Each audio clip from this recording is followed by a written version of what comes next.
welcome back to the show. Hazel here, the Wealth Whisperer, helping you to move from where you are right now to where you love to be in terms of finances and your life in the most effective, efficient and safest way possible. And today we are in for an absolute treat. We are joined by the amazing Jo O'Connor, who is from The Transformer.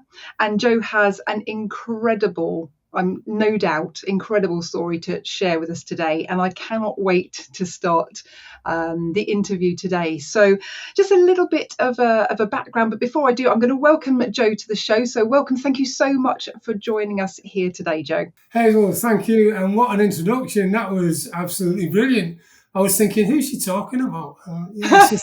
So thank you. Yeah, I'm blown away by the career that you've had, your journey that you've had so far. So I'm going to introduce you a little bit in more detail now, just so that the listeners can have an idea of where you've come from and a little bit about your sort of background, if I may.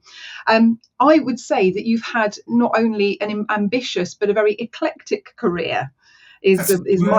Is my take on it, both in the military as well as in business. And you now run a powerful change-led organisation called The Transformer, which is helping clients to overcome both physical and mental challenges in their lives, develop their businesses and their lives with strategic tools, and both with your experience and your wisdom behind it, which is, obviously going to be absolutely invaluable. But not only that, you've had not one, but two massive life-changing events that have shaped your world beyond all recognition. And I'm sure we're going to touch on those today. But as a result, you've gone through a real process of transformation yourself as a result of these, which is what I can only imagine has led you to doing what you do right now and having the desire to help others. So it is an absolute honour to have you on the show today and to bring your experience and your life to the fore to help our listeners today in whatever form that transpires to be during the course of this interview. Thank you. So when I found out about you, and since I've read your story, I knew it would be great to have you on the show. And there's a particular saying that I've read that you've written, which is, life isn't about change. It isn't even about managing change. Life is about having the vision to create your goal and transforming everything in your world so that you achieve it, live it, and maintain it forever. That's a powerful quote right there.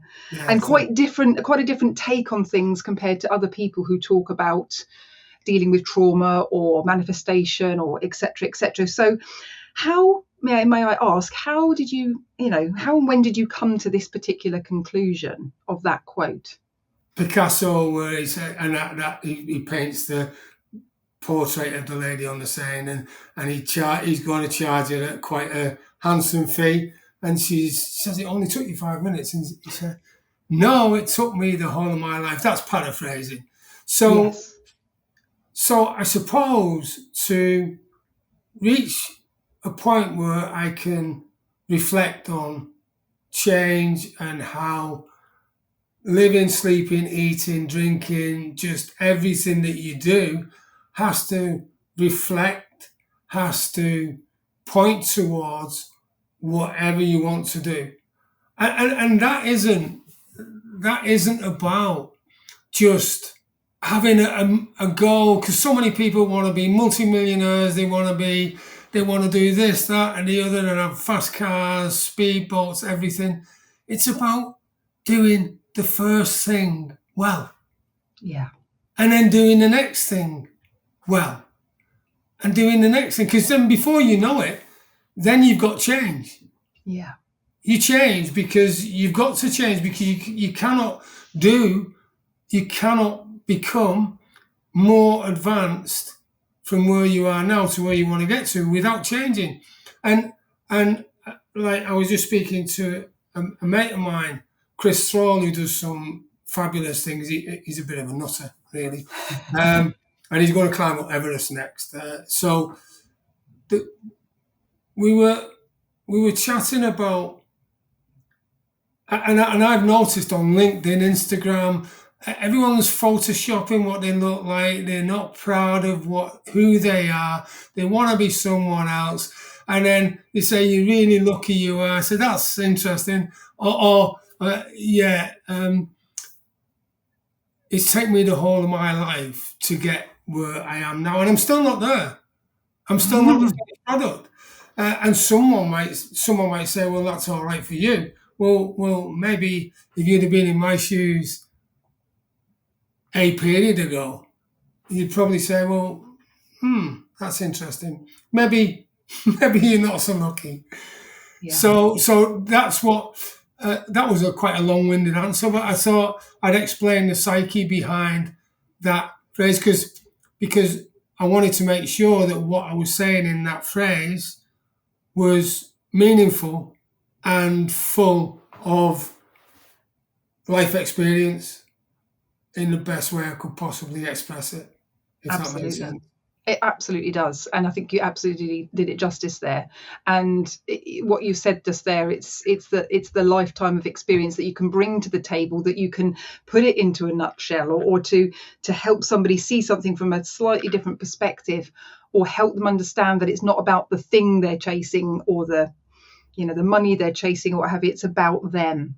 And being that change, like you say, being that change is the all important thing. It's becoming who you need to be in order to have those things. And I'm glad you used that phrase, because when you create a goal and people think that's impossible, well, it might be impossible in their eyes. But if you can grow into the person you need to become to achieve that goal, it's not impossible anymore, is it? Because then it becomes run of the mill, and then you do the next goal. And you just have to keep growing into the person you need to be, whether that be by education, whether that be by physical fitness, whether that be by just being yourself and not caring. Now, I'm not saying that you should be bad-mannered to anyone or disrespectful. I'm just on about not caring what someone else thinks, because so long as, I'm paraphrasing from when I was in Rotary as a president at Tarpley Rotary, so long as it's legal, no one's financially disadvantaged and no one's hurt, do it. Yeah. Don't care about what other people think, because what other people think is none of your business. I love that. So what true, isn't it? Is none of your business. No, you just focus on yourself and what matters most to you. And I think that a lot of people are burdened by the projections that other people have onto them, whether that's societal, parental, school, etc., teachers, etc. It can be quite a burden, I think, for some people. Yeah. But I think what you're suggesting here is that it's your life. It's only you who can live it, and it's only what's most important to you within the realms of not harming anybody else, of course. Yeah. When I chat to my lads, my sons, I say, right, did you do your best? Did you give it your best shot? And if they say no, I say, come here, we're going to have a little bit of a chat here, shall we? But if they say they gave it the best, now, I recognise if let's say a task is a unit, and to achieve that unit, you have to do A, B, C, right? It's clear, right? Whether it's climb a 12-foot wall, make £100, make £200, make it whatever, it's measured, right? When you're on a good day, you may well scale that 12-foot wall in minutes few, with a few mates helping with a technique. If you're having a bad day, you might not get up the wall. Now, the fact is that each day you've done your best. It's just that your capability on that day wasn't as good as when you were feeling at your best. So long as you did your best, that's why failure isn't fatal. Because you might not get where you want to be each time, and that's because you weren't having a good day, or you need to develop something so you're better next time. Yeah. Because I mean, I'm sure you've heard it before. Imagine, right, providing that you're physically able to do it. Imagine when you were a baby, if the first time you had a go at standing up and walking, and you fell down, you just thought, oh, I'm giving this up. I'm never going to walk. I've just had enough. And then you get up again and you say, nah, this is too hard. And then you'd still be crawling. Well, you might not even be able to crawl as an adult, right? Yeah. And it's not that. And also I recognise that most of the stuff that holds us back, because when I work with ex-military or people who are in the military, I recognise it more. Most of the stuff that holds us back happened to us before we were 7. At the age 7 or before. When that person said to you, "You stupid girl, you stupid boy," or "You can't do that." Yeah, really. And it just depends what type of character you've got as well. Because you might say, "Yeah, I can." Some people just say, "Yeah, okay, I'll accept that. I can't do it." Yeah. And then imagine taking that through to yourself as a 30-year-old or a 20-year-old, or even a 15-year-old who's preparing for exams, and you think, "You're stupid. I'm never going to pass these exams because I'm stupid." Yeah. And then you set yourself up for failure instead of just giving it your best shot and just digging. And I'm not saying be disobedient. Well, yeah, I am. But I mean, not disobedient in a bad way, using the 3 principles, so long as no one's financial disadvantage is legal and no one's hurt. But being disobedient in that sense when someone's told you can't do something, and maybe it's because they can't do it, but how dare they project that onto you, if that makes sense? Oh, 100%. I've always said that what somebody else thinks about you is actually about them. It's the whole perception is projection, piece, isn't it? That, just because somebody else is fearful of what you're doing or doesn't believe it's possible, they're not believing it or thinking it's impossible for themselves. And they can't possibly know or project onto you what is possible for you. So, yeah, I'm with you 100%. 100% on that. And talking of bad days and talking of things which are challenging, life challenges or things that present themselves to us and kind of cause us to question or have to overcome an obstacle, whichever way round you're going to do that. And what I hinted to at the beginning of the of your introduction is that you've experienced 2 death-defying experiences in your life, and you've lived to tell the tale. And that in itself, one of those types of experiences must be life-changing, but having 2 in one lifetime is exceptional. So can you briefly let our audience have a few insights about these and how you managed to overcome them and how they have kind of become to define who you are and what you do now? Yeah. Well, thank you for that. And what I can say is that, when you have these death-defying times and people say there was light at the end of the tunnel and all this, and I had an epiphany. Did I? Well, it was a while ago, right? What I can say is at the age of 14, my mum said to me, "Right, Joseph, you're going on a pilgrimage to Lourdes to help the sick." Lourdes is a holy city in the south of France by the Pyrenees.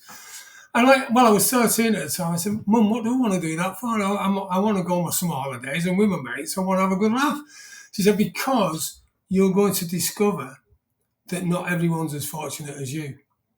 Not everyone can walk. Not everyone, some people are going to die more quickly than they were planning on, like youngsters as well as older people." And I thought, okay, that's a fair cop. Yeah, I'll do it. So at the age of 13, well, the day after my 14th birthday, we turn up at Liverpool Cathedral, and there's 1 priest, 2 nuns and 3 nurses as our chaperones with 46 kids, all around the age of 13, 14. And health, safety were 2 separate words. They weren't joined in those days, 1976. Health and safety, no, it was health or safety. So we're going down, and this priest has got no idea about kids. You got 46 of them, right? And when we get down just outside Paris, and he said, "Right, okay, have a comfort break." So I go running down the coach, jump off, and then I don't really remember what happened. And what seemed like 10 minutes later actually turned out to be 10 days later. And as I open my eyes, there's a massive black chap, lovely fellow, was a nurse, turns out to be. And he stood over me and he said, forgive the lack of a good French accent, he said, "Joseph," said, "you've been involved in a road traffic incident. A car hit you at high speed.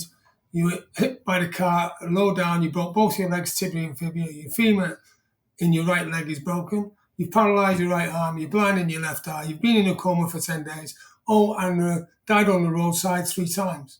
And a nurse gave you the kiss of life to revive you. And I thought, wow, maybe I could get to know the nurse better. I never actually. It was a kiss of life rather than any romantic meeting. Yeah. And, you know, I'd been an army cadet at that time, just before the incident. And why I say never listen to what other people tell you, because the consultant surgeon did a fantastic job on me. But being average, the expectancy was that I might have difficulty walking, and they're not sure when I come out of the coma what I'd be like mentally or psychologically. Sure. And when I came out of the coma, once I'd got my stuff together in my mind, I knew that I wanted to join the army. And when I was 18. So 4 years later, I joined the army, like blowing away the accepted norm that you'll just have to adjust your life to what everyone thinks should happen to you. And I thought, no. And my parents were a bit concerned, but I just went for it. I got in. And then 7.5 years later, when I'd served in the Corps of Royal Engineers, I become a physical training instructor. I did everything that I possibly could to say, please do not tell me what you think is possible. Because what you think is possible is not what I think is possible. And I'm the best person to know what my body can do because I'm doing it. And I know when pain kicks in, and I know how to overcome it, or I know that I need to stop. Well, that decision is mine, if that makes sense. And then, so when I left in 1988 to become a financial advisor in London, and by the way, I knew nothing about money. I was terrified. 1987, the big crash, and I'm starting as a financial advisor. Not the greatest of timing. So working hard, and then became an independent financial advisor. But something was missing. While that had been challenging me intellectually, it hadn't been challenging me physically. Mm-hmm. So I thought, well, I'd like to rejoin the army, not full time though. And at that time, it wasn't the reservists; it was territorial army, which may bring back the pictures of the home guard, like Dad's army. It was a bit different than that because territorial army reservists are just as active when they're serving as the regular, especially now. So I joined Royal Engineers again, bomb disposal unit in Rochester, Kent. Mm-hmm. And as I'm getting older, I'm thinking, my time at peak is reducing. So if I'm going to make this move, I better make it now. Yeah. And I went for an interview and they said, you're 37, O'Connor. You're a bit old. In your opinion. And I've been a physical trainer. So I've been training 7 days a week. And you'll understand the significance of that once I share with you what regiment it was. Yeah. I said, give me a go. I just want to go. I want to be able to show you what I can do. And if you think that I'm not up to it, then I will accept your decision and go back to bomb disposal. So 68 of us all made up, and they take us to Winter Hill, which is the Pennines, so it's a big hill. And they said, off you go, and we're going to run. He said, go over it to the other side. And it was a tough gig. Got to the other side, and he just smiled and said, I'm back. So that was 8 mile. And I came third out of 68. And they said, wow. Okay, yep, you've obviously done some training. We think you're up to it. Now you can start selection. So that was in February 1999. Come October 1999, there was a big attrition because usually people withdraw for one reason or another, injury, or they just don't want to do it anymore. So there were 8 of us left in October on the 30th. And we were out And the day had been horrendous. The weather wasn't great. Comes to night time, and we're going along half past 8 at night, and we're getting blown around like confetti. And all of a sudden, my backpack becomes light, then it's heavy, then it's light, then it's heavy, then it's light, then it's heavy. And I thought, that hurt. And what seems like 2 minutes later was 2 days later. Mm. And it was Monday morning. Now, remember, I'm a civilian, only part-time soldier. I'm supposed to be in work now, advising clients on investments and commercial deals, and I've got a lot of things lined up. And as I open my eyes, there's a smart-looking chap with a pinstripe suit standing over me with a clipboard. He said, "Mr. O'Connor." I thought, "Yeah, that's me." He said, "You were out with the SAS on selection. The weather was horrendous. You shouldn't have been there." And I thought, "No, Sherlock." He said, "Yeah." He said, "You shouldn't have been there." I said, "Well, tell me something I don't know." He said, "You were lifted off your feet by a gust of wind. It threw you down the mountainside. You fell 400 foot and you've broken your neck. C5 is shattered and C6 is broken." And Wow. you know this thing called denial, right? Where you're given something, you think, "No, that can't be true." And then I'm thinking, well, maybe it can because I can't move and I feel a bit paralysed. And I'm thinking about my son, my 4-year-old son. I've been playing football with him a few days earlier, a kickabout in the garden. My then wife was pregnant with our second son.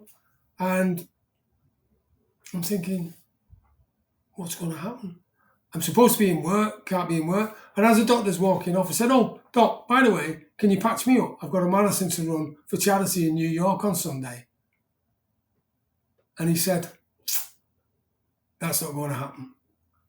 And he looked quite serious at that point. So I knew that there was something not quite right. Eventually, after a period of time, I got back to work and I just felt like there was something that I needed to do. And I thought, how can I use what I've discovered during this period to... And he didn't laugh because, yeah, exactly. That's what I did. Oh my I laughed. goodness. And I thought, I don't mean that out of disrespect, by the way. That was just like... No, not at all. And he said, "Mr. O'Connor," he said, "I'm not sure that you understood what I've just told you." And he said, "You won't be running any marathon. You might never walk again." And this is, again, accepting what someone's opinion is or not. Now, I'm not saying that I wasn't seriously injured. And I'm not saying I didn't have a broken neck because they were two undeniable truths. What I am saying is he didn't know whether my spinal cord was severed because my injury is the same as Christopher Reeve, Superman. It was a high-level break. The fact is that the spinal cord was broken. The bone was broken, but the spinal cord wasn't. It was damaged, but it wasn't severed. That's what paralyzes you because that's where all the nervous system runs down. Of course, yeah. So I'm thinking, right, okay. Well, we don't have to accept that. What we're going to do is just take a breather. Oh, and by the way, did it hurt? And was I feeling low? Oh yeah, I did. I cried like a baby. Right?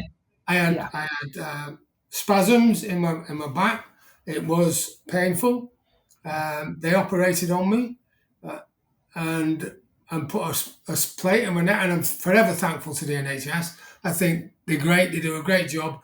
Absolutely brilliant at trauma work.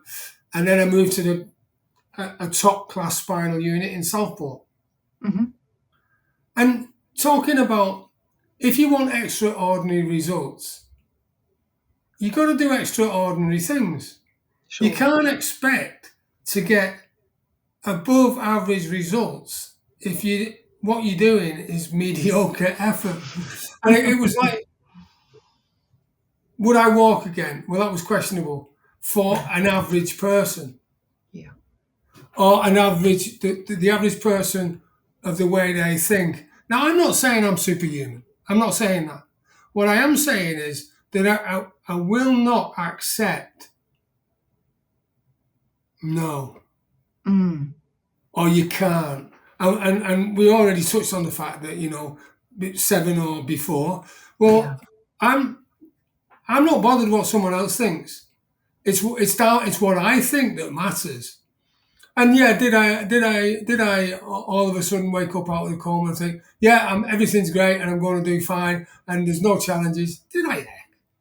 I can't remember exactly what I thought, but I can say that I feel a bit peed off.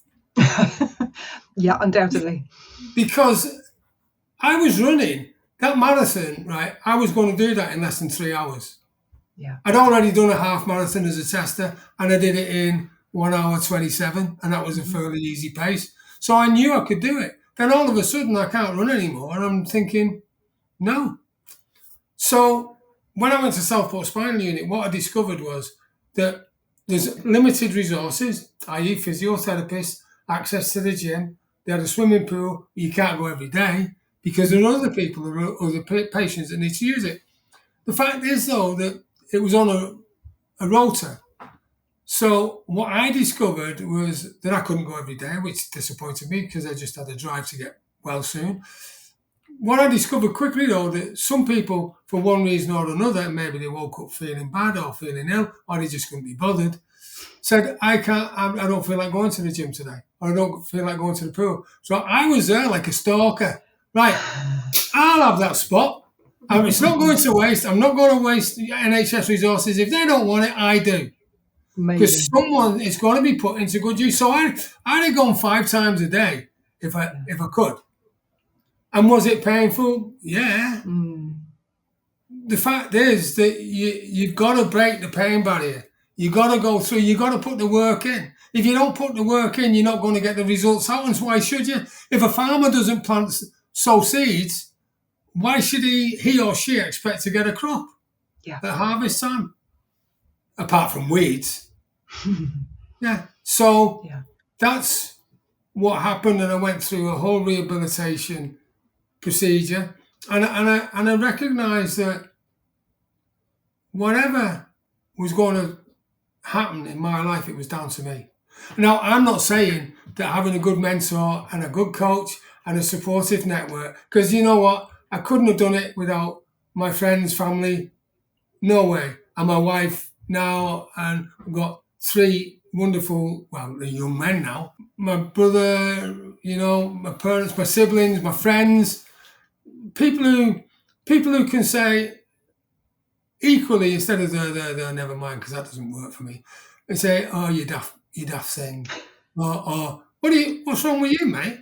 I am a provocative coach as well. I don't believe in sympathy all the time. I believe in empathy, not sympathy. Sympathy is should be in small doses, because I think that if you can show someone how to succeed and guide them, and then give them a kick up, either an arm around the shoulder or a kick up the jacksie, and knowing which one to do. It's sometimes a matter of tough love, isn't it? Tough love is what you're talking, because like you say, sometimes people don't shift without a bit of a proverbial slap round the face or kick up the bum, like you say. It's the shift doesn't happen unless you point out the obvious, or you say, well, you like you say, the pity, but you can feel sorry for yourself, you can keep running the story, you can keep telling yourself that it's not possible, or that it's not for you.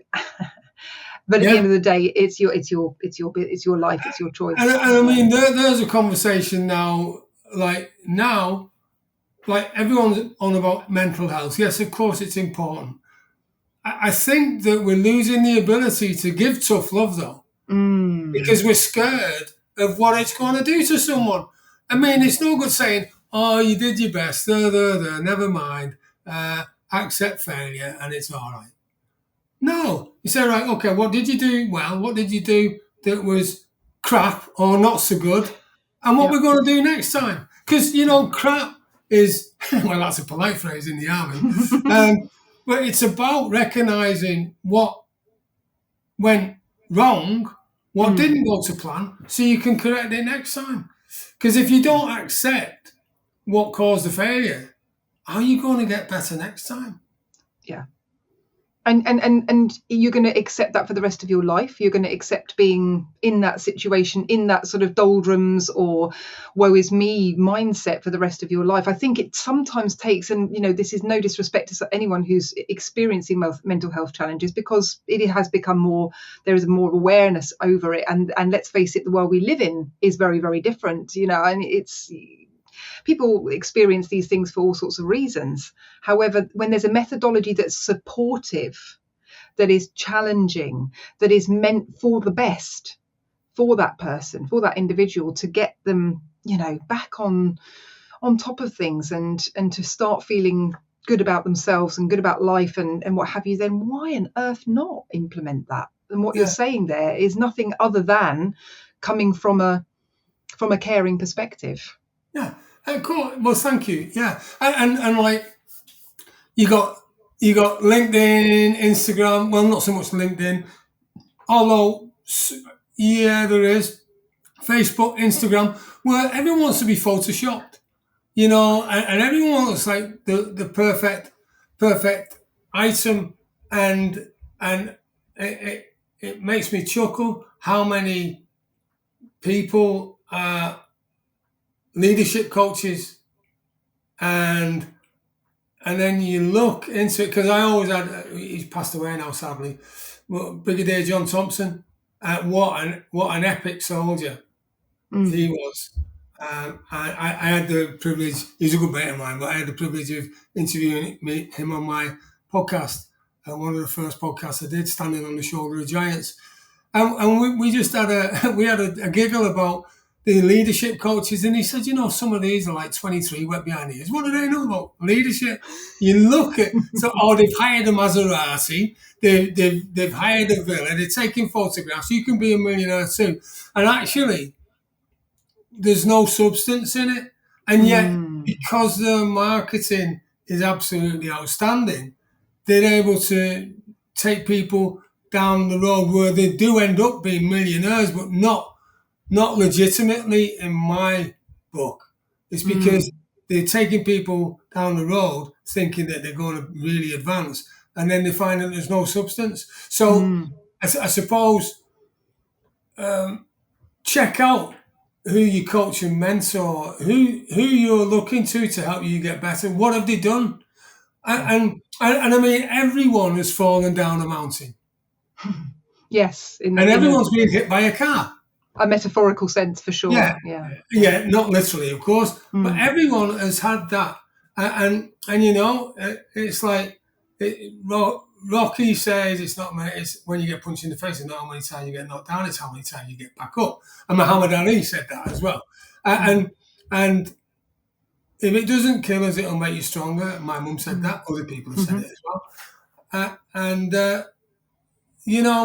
I think that we've just got to remember that whatever the challenge that you're going through, right, as Winston Churchill said, if you're going through tough times, keep going. Yeah. Yeah, because it's not, if it hasn't ended you, it's not yet the end. No, exactly. And I did a presentation recently, and it was about my life effectively. And I looked at the S&P 500, which is the Save and Prosper 500 top companies in the US. It's a stock market. Yeah. It's a way to gauge the success. Now, from 1962 to about 1986, it looks pretty flat. So you would be forgiven. And then I likened it to my life, because then as it comes to the present day, it starts to get a bit jittery. And that's when I produce my some of the stuff that I've created. But you'd be forgiven to think from 62 to 88, nothing happened. Actually, the Cuban Missile Crisis happened in 62. The Cold War started. Vietnam was on. The Winter of Discontent. International Monetary Fund had to bail the UK out and lend us billions of money. And back in 1973, that was a heck of a lot of money. Sure. Then we had Northern Ireland. Then we had the Falklands. Oh, and by the way, in 1976, I had my own little thing where I got knocked over in France. Yeah. And then I joined the military in 81. So then it's about time's a great healer. Yeah. And no matter what happens, if you just get through it and just carry on, and get to the other side, and then look at what you learned, what you discovered about yourself, about situations, about other people. Hey, thanks so much for listening into the show. I have a quick question for you. Are you feeling stuck in the grind, even though you're doing everything right? If you're in your 40s working hard in a successful career, but are wondering when you'll finally get to live life on your terms, you're not alone. After 15 years of coaching high-performing professionals, I'm opening up a few one-to-one coaching spots again for those ready to take back control. This isn't fluffy life coaching. It's practical, no BS conversations to help you escape burnout, build real momentum, and start moving towards freedom. If that's you, I'm offering a free 30-minute clarity session to see if we're the right fit. No pressure, just real talk and real strategy. Head to the link below to book your free session. Spots are limited, so grab one while they're open. Listen, you've waited long enough. This might just be the step that changes everything. What an incredible story, because I think a lot of people who would have experienced either one of those incidents, if they'd had a different mindset or they'd woken up with a different perspective, could have been in a completely different situation at this point in your life. So it's remarkable, to be quite honest with you, Joe. Thank you. What I want to say is, where did the inner strength come from, do you think? For you to wake up at the age of 14 after going through what you went through, and then again at the age of 37, where do you think that comes from? Well, I suppose to a large degree, I had tough love when I was a kid, age 7 or before. If I got bullied, like say someone was bullying me at school, and my dad just said, "Go and sort it out." He said, "You might not be harder than them, but if you stick up for yourself, they'll leave you alone." And he did, because bullies like easy targets. Now, by the way, I am not condoning violence, and I am not suggesting you go out and get in a fight.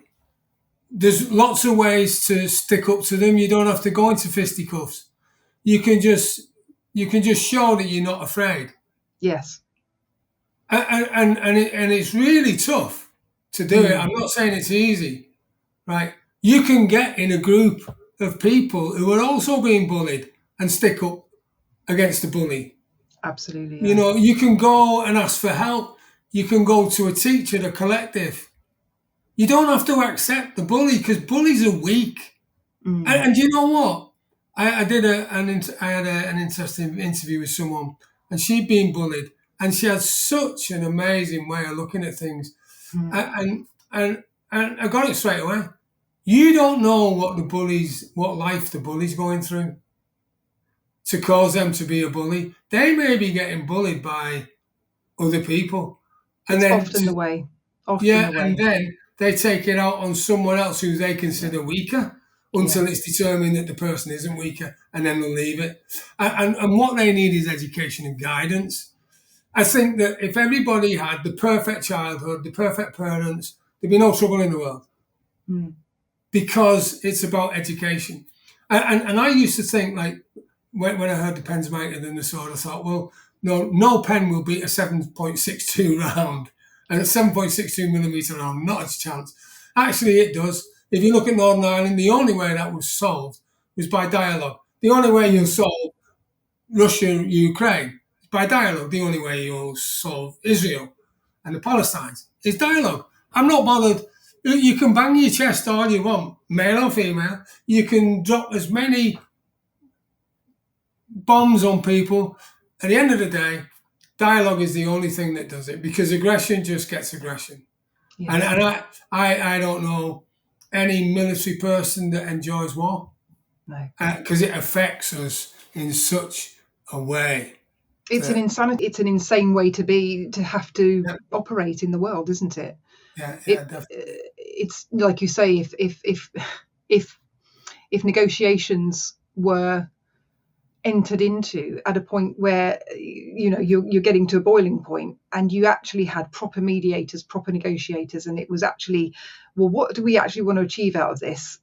it's not war. It's not the big business behind war that is often the case, unfortunately. It is actually, what's the point of millions being brutalized and murdered and obviously you might be thinking, okay, Joe, so how come you joined the army? Well, I joined the army to make a difference, because if you haven't got a deterrent, the aggressor, the bully, will bully.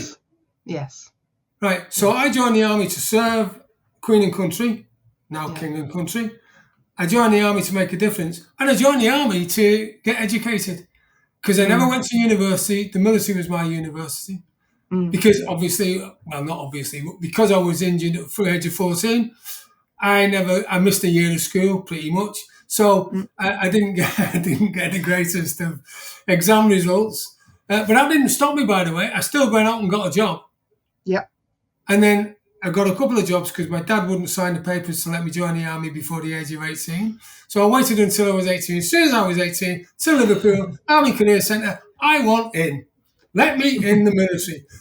What's your history? I told him about my injury. He says, you'll never get in. I said, really? I said, well, just give me a go. It sounds like you had unshakable self-belief. That's what it sounds like to me, is you just, something in you knew what you were capable of, knew that life wasn't going to stop you no matter what.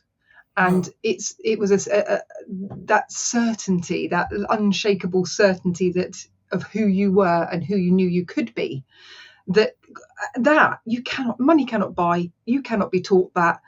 That is something that comes from grit, determination, experience, life throwing stuff at you. There's no other education that you can get that teaches you that. No, and thank you for that. I mean, I remember when I was getting out of the army, I qualified as a plumber and pipe fitter in the military, because the engineers, we build stuff, we don't just blow it up, we actually build stuff. So if there's a war-torn country, we can go in, we'll supply water, we'll rebuild the buildings, we'll do everything. So I had to go plumbing before I got out, and I decided I didn't like plumbing that much. So I saw this job advertised as a financial advisor with Allied Dunbar, which no longer exists. Yeah. So, and it was a retired colonel. I thought, I'm quids in here. That means it's definite that I'm going to get the job. And I wrote off, and I'd settled in Kent. So I know you're from that lovely area of the country. That's right, yeah. And he saw on my CV that I came from the Northwest. That's God's country, the Northwest, as we call it. We used to call it in the army. And he wrongly assumed, because it's what other people think, that because I was settling in Kent, I knew nobody. I'd actually been a DJ for 3 years before I got out of the army. And I was a DJ in the community, in a pub. I knew lots of people. And to be a financial advisor at that time, he assumed that I knew no one and I wouldn't be able to sell to anyone. Wrong. So he said, I can't give you a job. Because he didn't actually see me face to face. He sent me a psychometric test, and it was by post. Didn't get to talk to me or anything. So I thought, I'm not accepting that. So I went for a job in London, right? And I sold myself. And I said, yeah, okay, we'll give you the go. And then I had to work hard because I knew nothing about money. I turned up in I bought myself a nice suit, didn't have much money. So it wasn't it wasn't a Savile Row suit by any means, but it did the job, right? Yeah. But I had white socks on, right, because I like Northern Soul. And they looked at me and said, hey, mucker, you're not wearing them going to see. So that was education, see? And I didn't realise it, but that was a coach. They were mentoring me. You look like a right numpty, mate. Take those white socks off. Get some. My shoes were polished. You can see my face in the shoes, which probably set white socks off as well. Then I had to muck in, I had to work hard, and then I become a independent financial advisor after 3 years. I had to learn the ropes, right? Yeah. And this was about continuous professional development. Every day is a school day. I still learn now. I know that talking to you, right, I learn something from you. Mm-hmm. Constantly learning from each other. Yeah. Always learning. Yeah. Because you've got to, and then what I discovered then is I got bored with Civvy Street, and that's why I rejoined the Royal Engineers. And then we've already talked about that. But I just kept when I had that incident in 1999, all bets were off. I had to pick myself up, dust myself down, get on. Yeah. Fortunately, my clients stuck with me. Yeah. Yeah. And that's about building relationships, because you're only as strong as your network, because your network will determine your net worth. And by the way, I know you know about the Pathfinder. In the Pathfinder, right, there's a very painful lesson that I take people through. And it is painful because of the following reason. There are 3 questions that I ask, and they ask every week because you do your weekly checks. Yeah. Who should you start knocking about with more, or hanging around with more? Who should you start knocking about with less? And who should you stop knocking about with? Yeah. Right. Because on the basis of your network is determined by your net worth, or your net worth is determined by your net worth, right? Yeah. There are some people that you don't need, because they drag you down, they tell you you're not going to do something, or they may be stuck. And by the way, if you make a concerted effort because you want to help them, that's a different thing, right? Yeah. Don't stay with them because it's a pity party and you want to stay where they are. You just got to say, well, either you want to change with me and grow, or I've got to leave you behind. And it is painful, especially if you've known them for a while. But 100%. Some will, some won't. So what? Who's next? Yeah. Yeah. That's absolutely true. I 100% agree. And obviously, since you've been in business, since you've started your own business, you've had to learn and grow. You've had to, you've gone out there, you've made things happen. It's just that your journey through your life has led you to the point you are at now. And you can obviously bring a huge amount of value, knowledge, wisdom to the table for your clients. If you could wind the clock back and start the business that you're doing now. I don't know how long you've been doing the Transformer, but if you could wind the clock back in any way, shape or form, and if there's anything you could change when you started either in business completely as an IFA or since you started the Transformer, what would it be and why? That's a great question. And you probably could see that I was going inside and thinking about So I'm pretty okay at people skills. Right. I think that in the time we're in now, I've already identified the social media platforms. Like, if my younger self, I would have really embraced that more quickly and stayed with it, rather than maybe listening to some people who say this it'll never last. Well, actually, it will. And it's about being smart. So, like this podcast, I'm grateful for being a guest on your podcast, because this is a great platform to get your message out. 100%. Because someone might think I'm a bit of a loose cannon, or someone else might think that I'm a pretty secure cannon.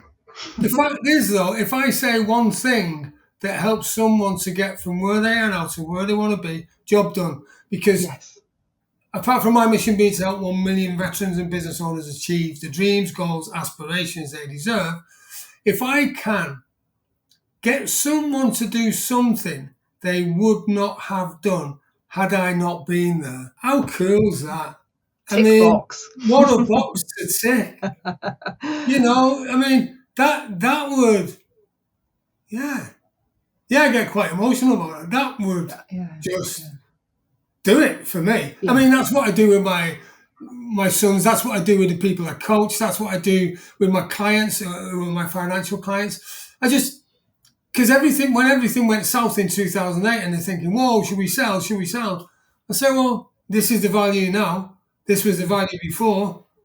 What would you want to sell for? Do you need the money? Well, no. Say, well, and by the way, this isn't financial advice. This cannot be taken as financial advice. What I'm saying, though, is since that period, 2008, and there's been ups and downs since. I mean, flipping it on the 4th of April, when Liberation Day for Donald Trump, there was a big correction there. There was, for sure. So there's always stuff going on, and you know what? Be careful what you wish for, because you might just get it.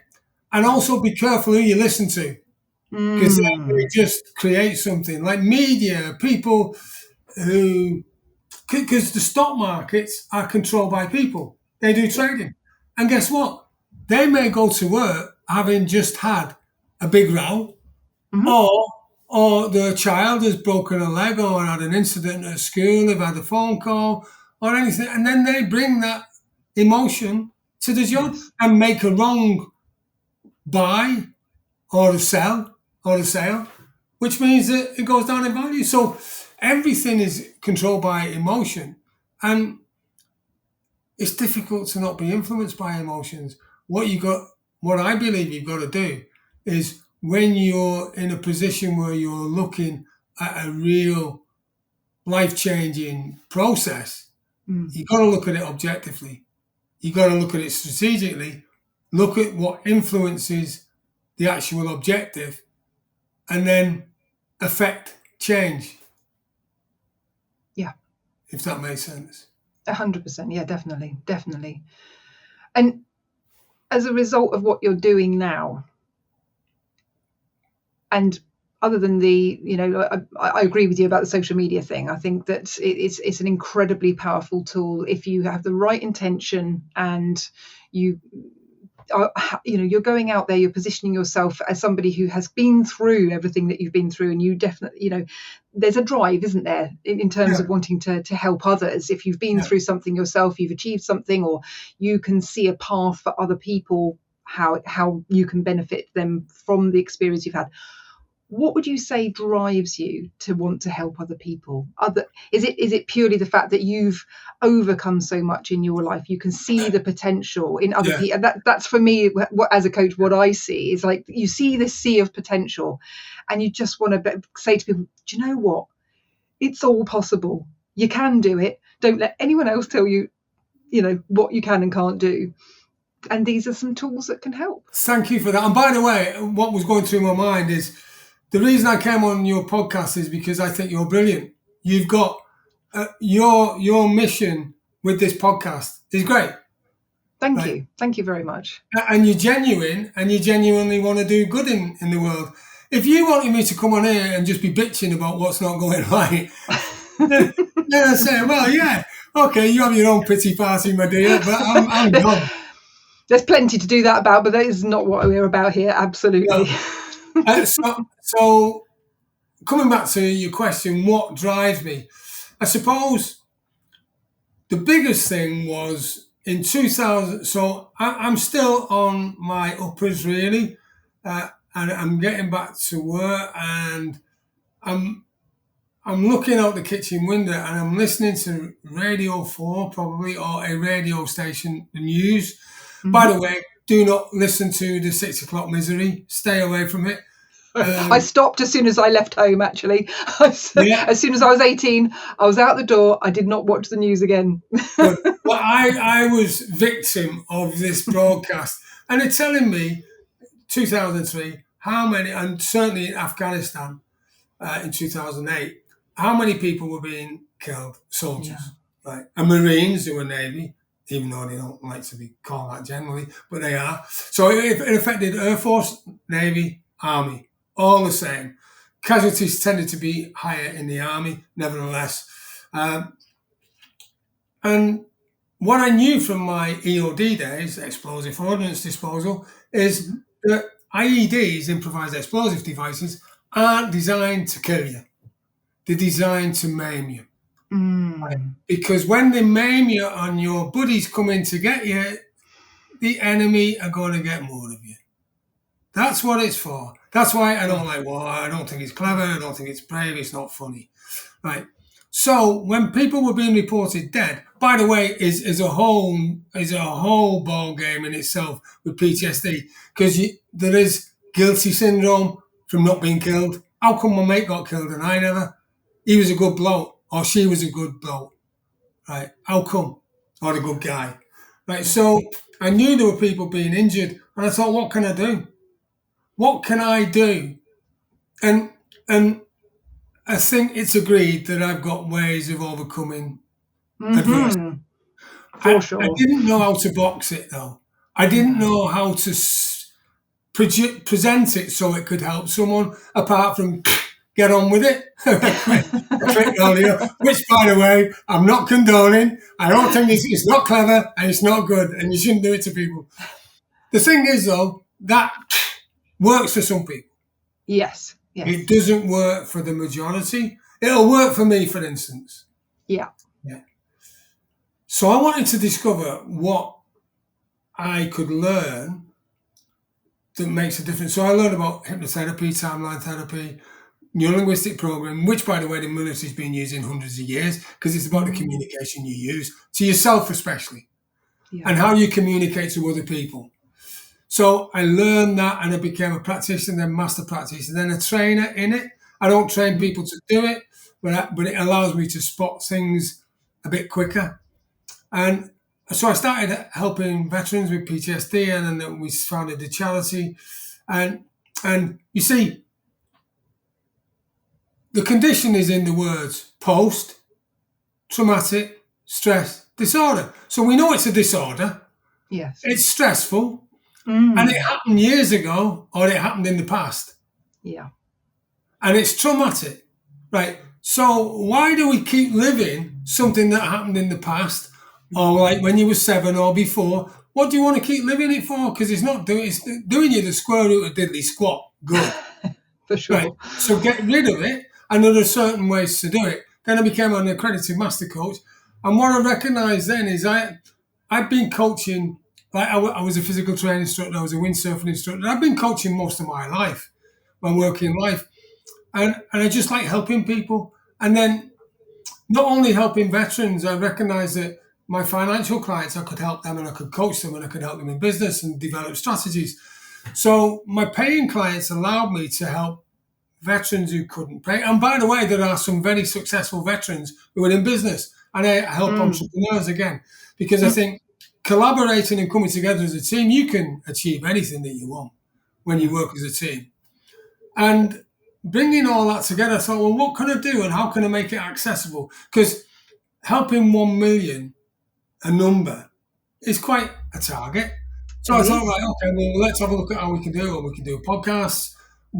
I've created a book, an ebook, first of all, Think You Can, Know You Can, which is an interesting title, I believe, because if you think you can enough times and do the practice, then it becomes you know you can. And then the next thing is you can do it. And you're actually just doing it, yeah. Yeah, and then we got the Pathfinder book, which I've got to be honest, I only wrote more recently, because I've got the Pathfinder program, which it's a work schedule, right? The workbooks, 3 books, and guess what? Don't buy it if you're going to put it on your shelf and never use it. Shelf help. After 12 months, I give a money back guarantee, providing you send it to me and show me you've worked in it. Yeah. And if you haven't, I'll send it back and say, do the work, and then you get the result. That's it. It's always the way. Yeah, There is no shortcut. Exactly. Then I formed the Transformer Business Network, and I did the Mastermind program, one-to-one coaching. But I thought, there's a whole scale of things, a journey.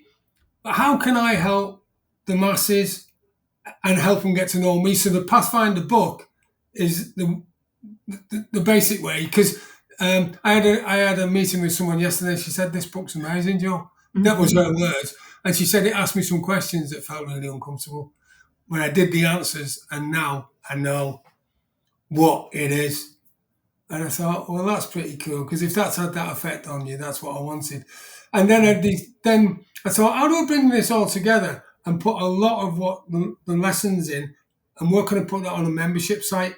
So I created joeteams.com, JOETEAMS.com, joeteams.com, where for the price of a couple of coffees a month, you get access to a lot of stuff, and then you can discover, and that gets you to know me, that I am wrapped right. Some people say I'm not wrapped right, but I am wrapped right. I just have a different way of going about things, and I am very methodical in certain things, and other things I just like to get stuff done. I want to get out there and never be afraid of failure. Because failure is not fatal, as I said before. Fail is first attempt in learning. Like First that. attempt in learning. I've And never guess heard that what? before. Love yeah, well, can't, there's no T in can. that. And another one, let's be playful. Wave to me. Wave to me. Stop waving. Stop waving. Try to wave. No, I can't try. no, exactly. So when someone says, I'm going to try and do that, think about Don't do it. Think about what they're actually saying they're going to try and do. If it's critical that it gets done, get someone else to do it. Or have a little word in the shell light and just ask them to do the wave. Because Yoda says, or Star Wars. I know. I knew you were going to say that. I know that's exactly. Isn't it the pen thing? He gets a pen and he goes, try and pick up the pen. Yeah. Try something like that, isn't it? So I've done it with my clients too. It's like, try and pick this. So they pick it up. It's like, no. Try and pick up the pen. Yeah. You can't try. You do or you don't do. Yeah. Do or do not. There is no try. And there are so many things, good things in life that people just underestimate how important they are. Yeah. And you might laugh at Yoda with his wrinkly face and pointy ears, but he's pretty cool. He for sure is, especially the way he speaks. I love the way he speaks. Yeah, I know. It's just ace. So so that was what I created from, I suppose. I've been on a journey, not from just 1999. The realization was 2011, really. And then, so you're really lucky you are. You're an overnight success in how many years? And I'm still not where I want to be. I'm still not where I want to be. No. Right. So, and then, when does breaking your neck come in useful? Yeah, when you break your neck again 18 weeks ago, because I did, didn't I? And it wasn't as dramatic, I've got to be honest. Well, the story I want to go with was I was on a superheroes weekend. I just put my Batman outfit on. We were getting on top of the big wardrobe to jump on the chandeliers, and then I missed. That isn't what happened though, but it sounds funny. It sounds better. Yeah. What actually happened was I'm in the hotel, that was true, for a weekend away with my wife, entertainment, and I'd had 40 winks, a bit of a catnap in the afternoon. Why wouldn't I? I hadn't been drinking, nothing like that. And my wife said, come on, we'll get ready now. So, military style, jumped up quick, out of bed. I was just lying on the top. Then all of a sudden I went dizzy, passed out. And when I hit the deck, my wife heard me, it was a big thud. I must have hit the nape of my neck on the corner of the bed. And as I wake up, it feels like someone's pouring boiling hot water over my arms. And I'm lying there. And Tracy, because she knows I like a joke, said, come on, stop messing about, Joe. We're going out. Because she is a nurse, by the way. She's a trained nurse, but she didn't see me go down. Good job she is. And I just said, give me a minute. I hadn't screamed. I wasn't crying or anything, because you said, now this is why I know how I probably would have acted when I was 14 and when I was 37. Because I don't know whether I was doing research and development to see if the Pathfinder works for me by implementing it after 18 weeks. But what I did know was, when everyone's panicking and running around, that's when you need to remain calm. Yeah. Take stock of the situation and just analyse what's going on.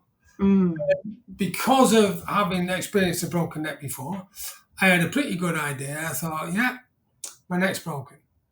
And then I just said, love, please call the ambulance, do a 999. And then Alveston Hall Hotel, there's a little plug for them actually. Their staff came up, first aid, brilliant. Remember, if you're ever on site where an incident is, because it's not an accident, everything happens to go up to the incident. Just being there to say you're going to be all right, that's first aid. Yeah. You don't need to know how to use a defibrillator. You don't need to know how to do a splint. You don't need to know how to do a bandage or whatever. If you know how to put a sticky plaster on and just be able to say you're okay, helps on its way. because it's about calming the patient down. Mm, So the medics, great advice. the ambulance get there. There's no lift in the hotel, right? The stairway isn't straight, so it goes down to a landing, turns, and then comes back on itself. So they can't take me in a stretcher. Talk about lucky. Do I answer to the name of lucky? Oh, by the way, luck is laboured under correct knowledge, by the way. Labour under correct knowledge. And Okay. and they put me into this, put the collar on, and they said, does it hurt? And I explained, and they didn't know. They weren't sure I'd broken my neck. And then they gave me, put an IV in, a cannula, gave me paracetamol. Wow, that was heaven. Didn't give me morphine in case I needed an operation. Mm-hmm. And then took me down got me in a chair, a special chair that supported my spine. First ones were bumpy, and then it was okay. And then got down into the ambulance back. And then I was taken to the spinal unit a few days later. The thing was, at that time, right, I just thought, I'm going to get better. Whatever has happened, I'm going to do my best. I'm going to do my absolute best just to improvise, adapt, and overcome. The most powerful 3 words you can ever have. The most powerful combination of words. Improvise. Yep. Right, you got an issue. Adapt. Mm-hmm. You're going to change your plan. And then overcome. Yeah. And it doesn't mean to say you're going to overcome it completely the first time. You just keep improvise, adapt, overcome. Improvise, adapt, overcome. Improvise, adapt, overcome. And whatever the problem is, there's no greater problem than the solution. And then I was fortunate enough, they had an operation. They couldn't tell whether I'd broken my neck because the X-ray and MRI was inconclusive because of the previous injury. Oh, so it wasn't until they put me on the operating table, supposedly for 4 hours, 7 hours, 22 minutes later, when they opened me up, they could see I'd broken C5 again. So now I've got a plate or pins, one each side of my spine, from C2 down to T1. So it's about, 8 inches long. goodness me. So one thing that they told me that I was really disappointed with, that my breakdancing days were over. Finished. So you've had to finally accept that actually the breakdancing. Yeah. I mean, the first time did it, but this he said no. He said you definitely finished. Your breakdancing days are finished, mate. And after a little moment on my own, I thought, yeah, okay. Well, what else can I do? Yeah. And that puts me on a renewed intention to do the best that I can do. And joking aside, I used the Pathfinder and I used all the strategies that I suggest other people use because they work, which allows me to be here now with you, having a great laugh. Living, breathing example of you're practicing exactly what you preach. And I think talk about if anyone's going to achieve this, helping 1 million entrepreneurs and veterans improve their lives and achieve whatever they're setting out to achieve, it's going to be you, Joe. And that's the fact that you are there already. You're living and breathing it. So it's like you say, it's only a matter of time. It's only a matter of numbers and what you're doing, and the energy, the passion, and that zest for life is just, it's infectious, is all I can say. And so, the very fact that I could carry on talking to you for like hours. I mean, we could easily make this a 3-hour podcast, but I think what I'm going to have to do is get you back on the show to share the next part of your journey. Yeah, it would be great. And what you shared with us today has been absolutely inspirational. And there's so many takeaways for people. I mean, like, I think I'm going to have to go back and write down some of these golden gems that you've imparted over the course of the last hour or so. It's been an absolute honour to have you on the show, and you have a podcast yourself. So would you like to share with people what your podcast is called and how else they could actually reach you? Yeah, it's joeteams.com is pretty much the starter. LinkedIn, I'm on LinkedIn. Podcast is Veterans to Success. Because, ordinary people do extraordinary things. And that's in Civvy Street as well as in the military. I speak I've spoken to some veterans, well, all of them actually, and their stories are just out of this world. Yeah. You know, double amputees, people who've been alcoholic, drug abuse and stuff, and just go on to change their lives and help people. People who've been alone. You want to hear some of the stories, you know. Yeah. Thank you. You've said great, really humbling things about my story. You think my story's interesting. You want to hear some of theirs. I mean, I'm sure. And I'm so honoured that they feel comfortable talking to me, because we have an instant synergy. We're on the same wavelength. We can use a phrase that, and I'm not talking about being disgusting or crude. We just use a phrase, and you recognise it from the military days, and it's just good. And yeah, I just love it. It's fabulous to stand on the shoulder of giants, and it's fabulous to be on your show as well. You got a great questioning ability and dragging stuff out. It's been like being interrogated, really. hopefully in a nice way. Oh, well, honestly, you've been so generous with your time today, Joe. So generous with your, with what you've shared with us today, and like I say, it's been an absolute honour and pleasure to have you on the show. And I think what you're doing is amazing. And I think that whoever is in business or in a situation that they're finding tricky in their lives could do a lot worse than to come and, tap into your resources, tap into your wisdom, listen to your, to your further story, etc., on your own podcast. So I highly encourage people to do that and to listen in, because it's in lifting each other. And what is so inspiring is that this, these types of conversations, this type of interaction lifts me, and it lifts the, it's this all round lifting. And if we can lift each other, that's it. That's what life is all about, right? Like you say, standing on the shoulder of giants and standing, being able to inspire each other is what life is all about. Yeah, and you've just triggered another one, like, team together, everyone achieves more. Well, I've got a different take on that, which is together, everyone's attitude matters. Ooh. Because, of course, you got the one-liners like, your attitude will be determined by your attitude. Effectively, attitude is everything. Yeah. If you got a bad attitude, what results you going to get? If you got a good attitude, then that's where you start to fly. Yeah, sky's the limit. Sky's the limit at that point. Yeah, I couldn't agree more. What a one to end on. Joe, thank you again so much for being part of the Wealth Whisperer today, and I wish you every continued success, both in your health, in the health challenges that you've. Now this is enough falling over and doing stuff to yourself. Yeah. Okay, now three, that's it. You've done now, and the rest of your days are going to be hopefully a lot easier on the body. But it seems like nothing stops you anyway. So keep on doing what you do. Keep on being who you are, and I look very, very much look forward to the next time we speak. Thank you very much, Hazel. You're an absolute star. Cheers. Thank you.